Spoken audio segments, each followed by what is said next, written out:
Yeah, so this is a 3-part series of Are We Alone in the Universe? So part 1, we'll discuss different, like, is consciousness alone in this reality or this kind of like existence, you know? So we'll discuss concepts around ego, around the 3D, and among other things. So part 1 is to do with the cosmic egg, and this was based on a short story I read about. I think it was written by a guy called Andy Weir. I think it's Andy Weir. Yeah, Andy Weir. He wrote this, and essentially the story goes something like this. So a guy is driving to work and he dies. He has a car crash, right? And he dies, but he doesn't realize he's dead. And he kind of wakes up and he's with like divine cosmic intelligence, right? And he's like, what happened? And divine cosmic intelligence is like, oh, you died. And he's like, what? I'm dead. He's like, yeah, you died. You had a car crash. And so suddenly the guy breaks down and says, like, oh my God, my wife, my kids, and he's distraught. But somehow he's not sad, because there's no ego in this place that he finds himself with cosmic intelligence. And cosmic intelligence, or the supreme intelligence, whatever you want to call it, was like, oh, that's really, really nice, because that shows that you learn the lesson of, you know, love or something like this, you know. And he's like, oh, so what happens to my kids, and like, oh, what about my this and my that? And as he's talking about these concepts, it's almost like the memories are starting to fade or collapse into nothingness, right? It's almost like, you know, when you wake up from a dream and you slowly, whoa, scheiße. People just drive like idiots in this country, honestly. Sorry, guys. Bear with me a second. Just get past this. Mate, sit there. What are you doing? People, honestly. Anyway, before we're rudely interrupted by the Matrix and its agents. Yeah, so the memory's starting to fade. And it's like, so who am I? And it's like, you're everybody. You're a young version of me, i.e. the supreme divine, or whatever you want to call it, God, whatever. He said you're a small version of me, and you're still in your egg, you're still growing, and your mission is to experience all there is, grow, develop, and then you can graduate, as it were, to become God, like me, or become me, basically. And he's like, no, wait, so are you telling me that I am Hitler and all these people? He said, yeah, you're Hitler, you're Stalin, you're Mao, you're the people Hitler killed, you're everybody. So, and he was a bit stunned by this. And he said, the only reason why you see separation is because you're thinking from the perspective of ego. He didn't say this in the story, but that's my understanding of the story. So the only reason why he saw separation and there was confusion in his mind was he saw the separation of consciousness through ego. Because I'm not like that, you know, and oh, he's a horrible person, But ultimately, consciousness exists. The same consciousness that's in you exists in him and her and it and him and him and him and him and her and all of everybody, right? So this, I can't remember where I heard this. I can't remember where I heard this or read this. But I was reading something or consuming some information, and the guy basically said the greeting that he typically gives to people is he salutes the divinity in you, you know. And it's actually from this group of monks, I believe, in India, ascetics, and that's how they greet each other. You know, I salute the divinity in you, which basically, because the divinity in another is the same as the divinity in you. It's the same, one and the same. There's no difference, which means that ultimately it's consciousness expressing itself through these human meat suits and animal meat suits and plant meat suits, and everything that's got life basically is a conduit through which consciousness is expressing itself, right? But ultimately there's only one consciousness, because when we go back to the story, when he was with supreme divine consciousness, God, whatever you want to call it, he wasn't John that just had a car crash. He was consciousness. Do you understand? He wasn't John anymore. The only reason why he identified as John is because of ego, separation. Do you understand? And the ego has to exist, right? Here's the very interesting thing about the ego. A lot of people say ego, blah, blah, blah. Yes, unrestrained ego is bad, but ego is the kind of like lens through which consciousness can express or project in this 3D reality, right? So there are loads of egos, right? It has to. It's that's how you know consciousness knows I'm a lion, or I'm a man, or I'm a boy, or I'm a child, or I'm a tree, or I'm a bird, or magpie, or hawk, or eagle, or fish, or orca, octopus, whatever it is.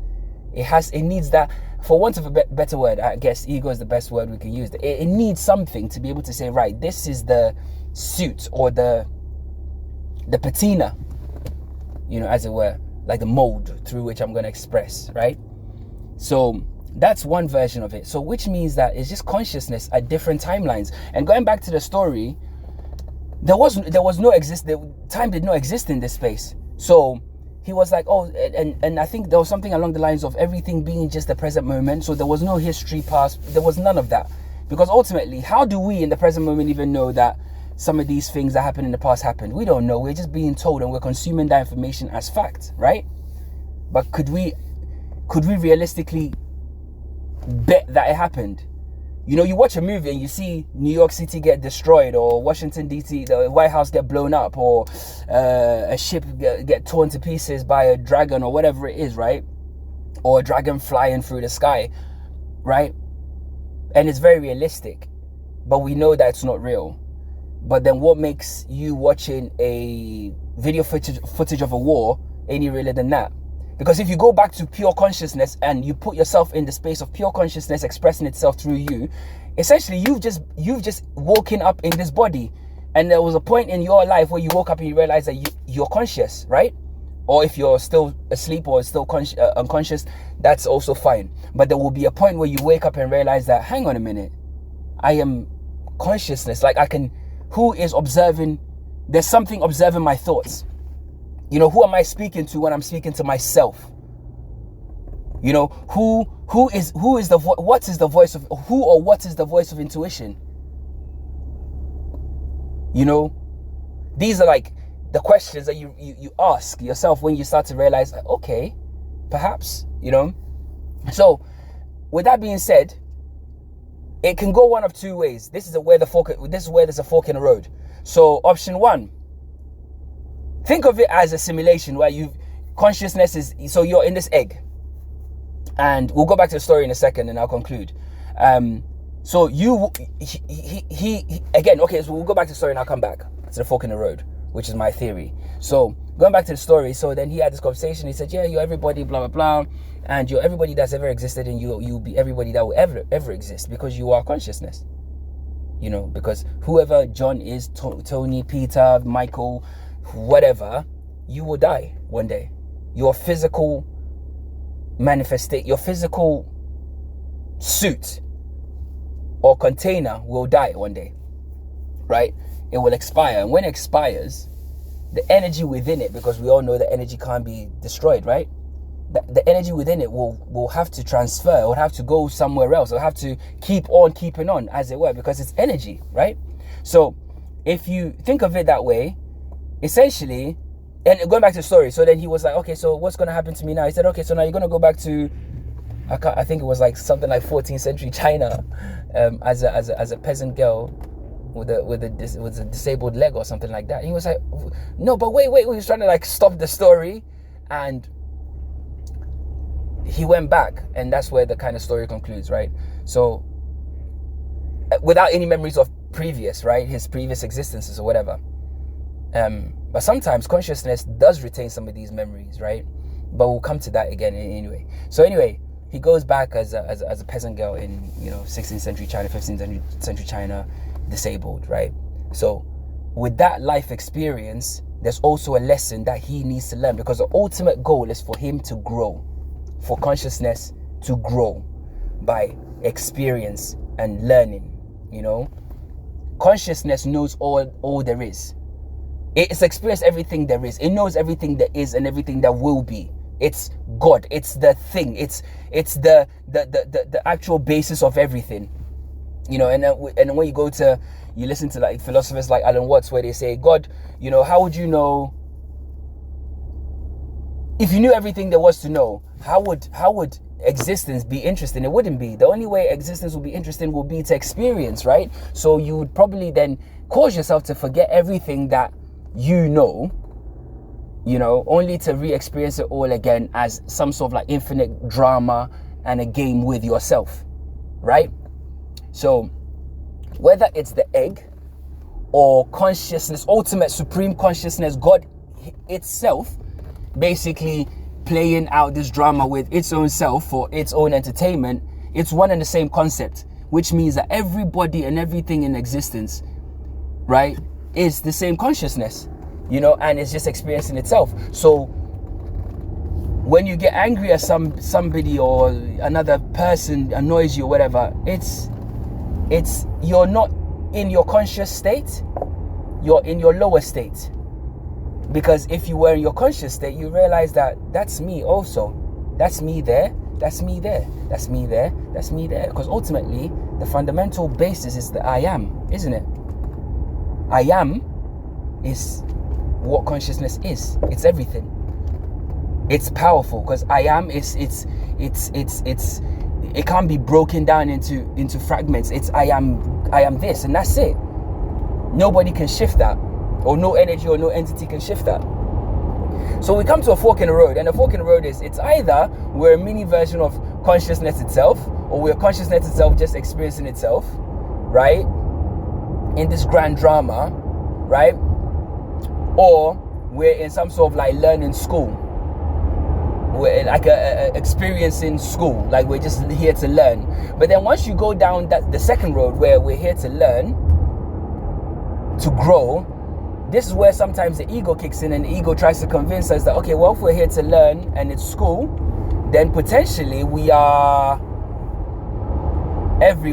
we are separate then, because if it's school, then there are different people in school and blah blah blah, you know what I mean, different abilities and stuff like this. So we could be separate, we could be separate consciousnesses, right? But then you go back to the original point and you realize that perhaps there is no other, it's just you, because time does not exist, so the version of you that is the millionaire or the whatever, or the president or whatever it is, it's at a different stage of experience and learning, but it's still the same consciousness. Do you get it? It's hard to explain, because when you go back into the simulation, that's the best word I can use, okay? So please bear with me. You go back into the egg, okay? The egg, let's call the egg the simulation, right? So when you're in the simulation and you're interacting not with other like you're interacting with your own self, because you've been here, so you've played this game since time began, or since the beginning of existence itself. Okay, so if you've always played this game since the beginning of everything, it's one of two things. It's either there's like remnants of your own self in that egg, like copies or different versions, or there is no time and it's all happening simultaneously. So there's a version of you that goes in there that becomes this, or this version of you that goes in there, it's in his lower state, becomes a murderer, mass killer, whatever. Yes, that's fine. And also there's a version of you that goes in there and he's Mother Teresa or some really kind, given, charitable person. And it's the same consciousness. So ultimately it's just consciousness in an egg. just experiencing itself. That's it. You know, so there is no other but self. You know, so and this is where, if you think about the Christian, what's the ultimate commandment, the highest? Love your neighbor as yourself, right? Or do unto others as you'd have done unto you, which is basically the same thing said in reverse, right? What does that mean? That means treat yourself like just treat everybody like you treat yourself, because you are everybody. You get it? It takes a little while to get used to the concept, but look at everybody as, you see the voice inside you, or the spark inside you, they have the same thing, because they are you.